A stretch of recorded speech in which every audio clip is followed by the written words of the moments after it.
Hello, everyone. Welcome back to Stories from an Educator. In this series, I share a story that took place in my career in education, what I learned from it, and how it can be applied to you. Can you believe it is already 2024? Time flies when teaching.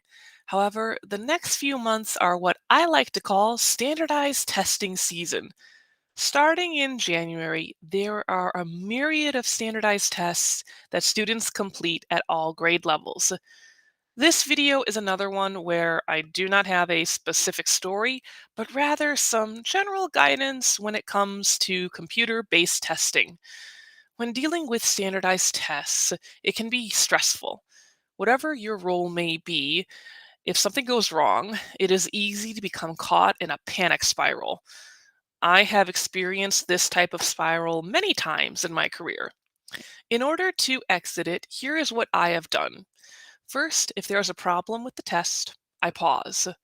I let the student know that I'm going to find a solution, but then I take a moment for myself. I might take a drink, walk away, or check the proctor manual. If I cannot think of a solution, I reach out for help. When I do reach out for help, I do my best to calmly explain what is happening to the person who can help me. If there are errors on the testing screen, I share them with the person who is helping me.